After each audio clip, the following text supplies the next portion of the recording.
He thought he could hide his affair, but when the truth came out, he lost his wife, his reputation, and realized his biggest mistake wasn't the affair, but the web of lies he created.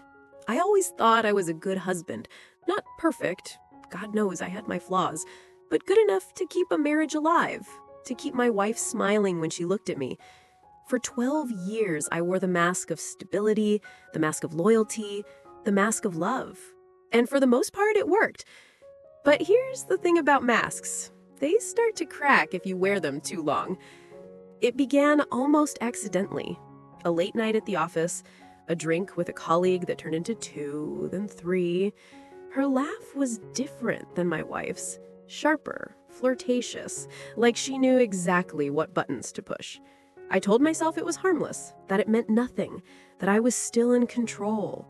But control is an illusion. Her name was Claire, and Claire was everything my wife, Julia, wasn't. That doesn't mean Julia wasn't good enough. She was more than good enough. But after years of routine, of the same dinners, the same arguments about money, the same Saturday mornings mowing the lawn, Claire felt like oxygen. She made me feel 20 again, reckless, desired, alive. The first time I kissed her, I knew I had crossed a line I could never uncross. And yet, I didn't stop. One mistake became 2, 2 became a secret affair, and suddenly, my marriage wasn't a marriage anymore. It was a stage where I played the part of the loving husband while hiding the rotting truth backstage. Julia trusted me. She believed in me. That was the worst part.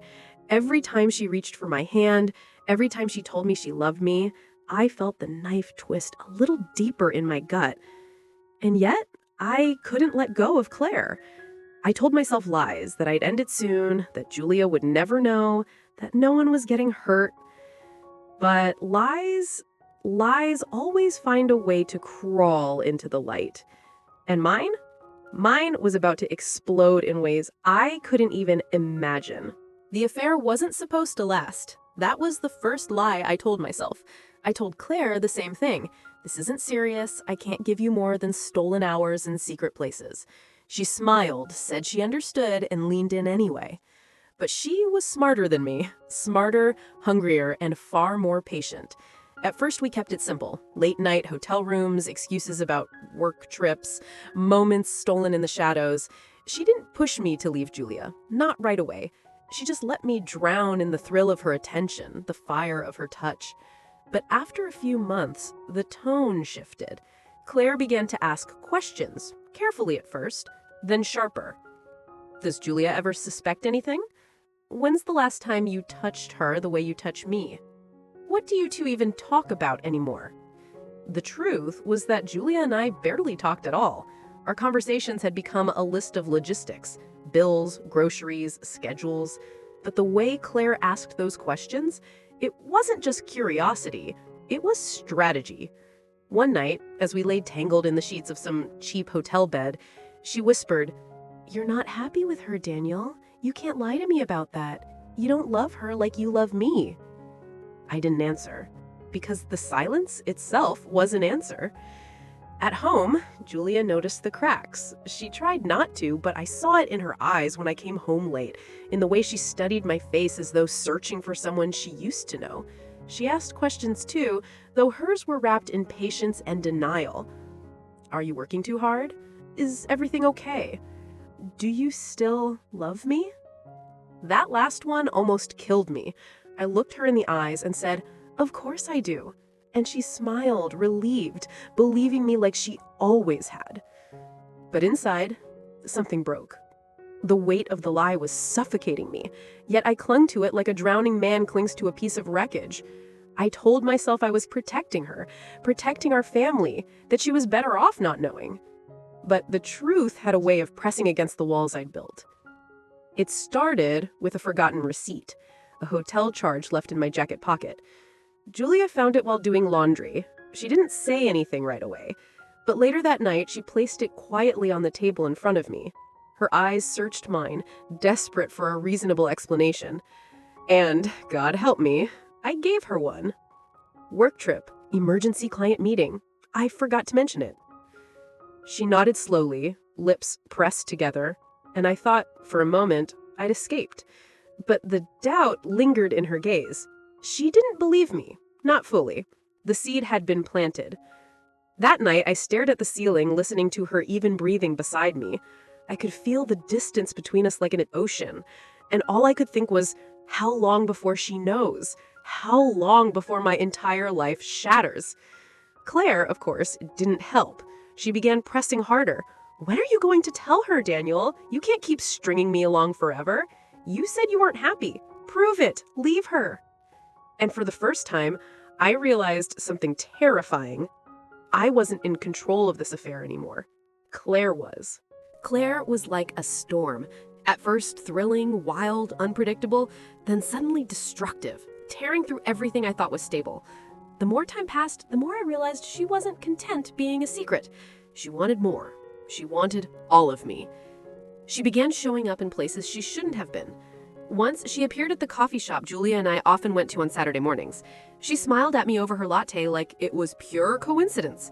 Julia didn't notice. She was too busy scrolling through her phone, but my pulse hammered in my throat. Later, when I asked Claire what the hell she was doing, she just smirked. Relax, Daniel. I'm not gonna blow your little facade, but don't you think it's funny that I can sit just a few feet away from your wife and she has no idea what you're hiding? It wasn't funny. It was terrifying. The more she pushed, the more I pulled away, but every time I tried to end things, she'd find a way to pull me back in. She knew my weaknesses, my fears, my desires. She knew exactly what to say to make me stay. Julia, meanwhile, was slipping further from me. I could see it, the trust eroding, the light in her eyes dimming. She asked fewer questions, and that was worse than the suspicion.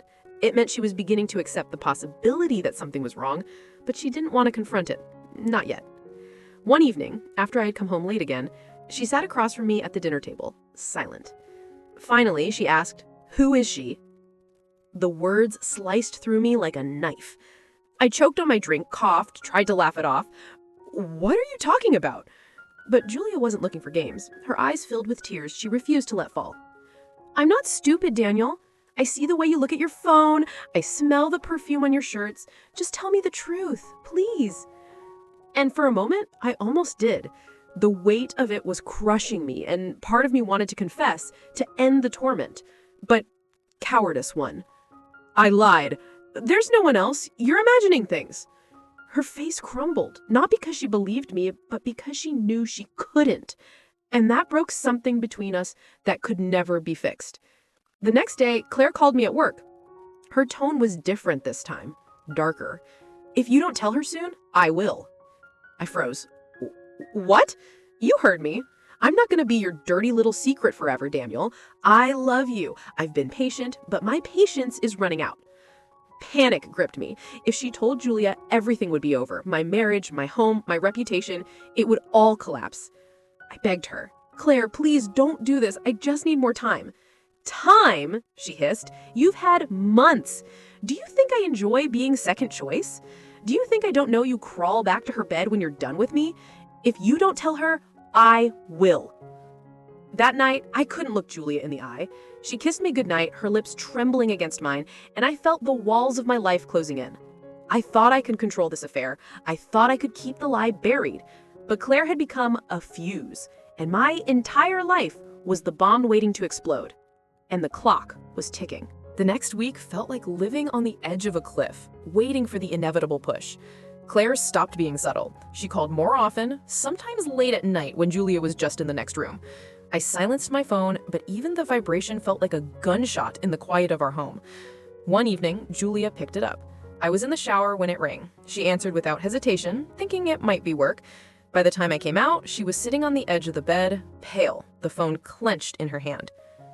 "Who's Claire?" she asked quietly.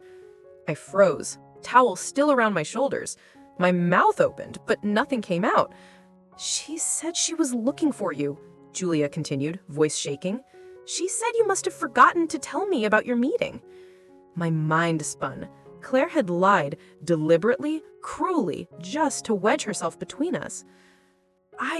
It's work. A client. She shouldn't have called here. I'll deal with it." But Julia wasn't convinced. She set the phone down, her hands trembling. "Don't lie to me again, Daniel. Please."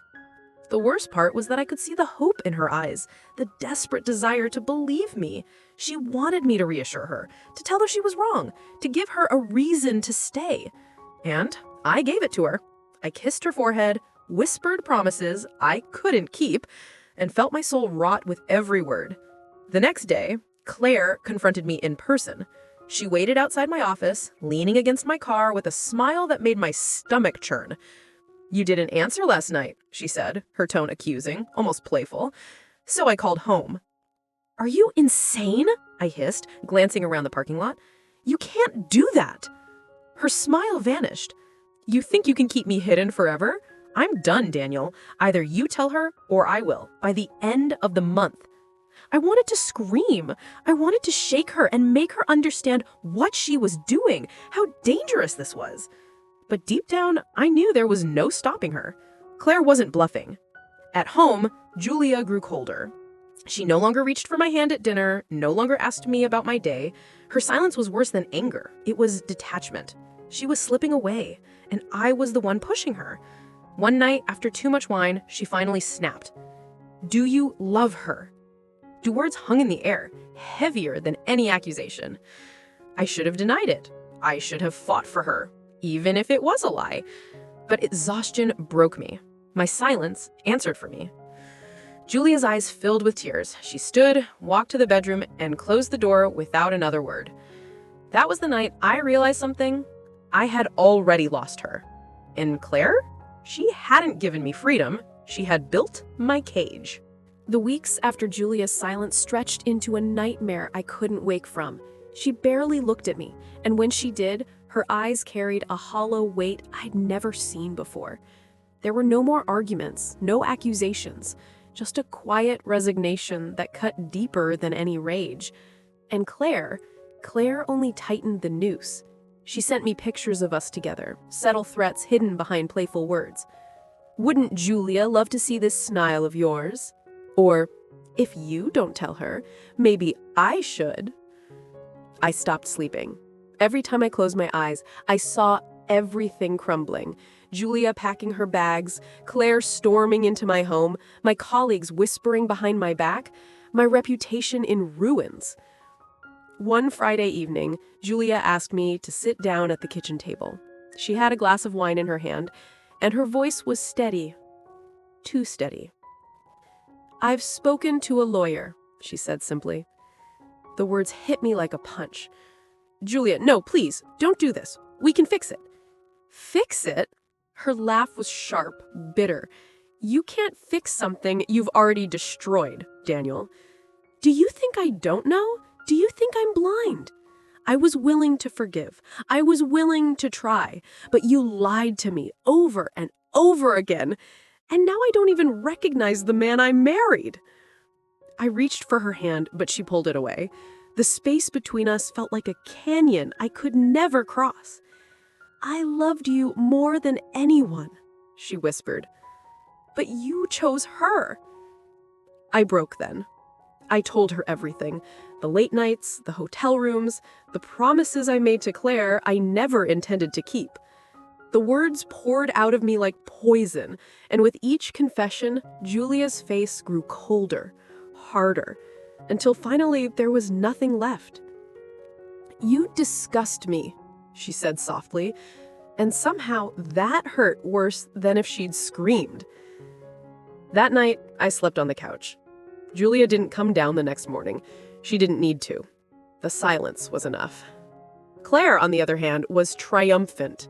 When I told Julia was leaving, she smiled like she'd won a prize. "Finally," she said, "now we can be together." But the truth was, I didn't want her. Not anymore. Claire wasn't freedom. She was the cage I'd walked into with my own hands. Every moment with her now, it felt suffocating, poisoned by guilt and regret. When I told her it was over, her smile vanished. She stared at me like she didn't recognize me. "You don't get to walk away from me, Daniel. Not after everything." She stormed out, slamming the door so hard the walls shook. I knew then I hadn't just broken my marriage, I'd made an enemy out of the woman who held every one of my secrets. In the weeks that followed, my life unraveled. Julia filed for divorce. Word spread at work, whispered rumors that bled into truth. Friends stopped calling. Every room in the house felt emptier without her, every morning colder. One night, I found myself standing in the kitchen, staring at the table where Julia and I had once laughed, planned, dreamed. I thought about all the lies, all the choices that had led me here. I thought about the man I used to be, the man Julia had loved, and I realized he was gone. The lie I couldn't bury had buried me instead.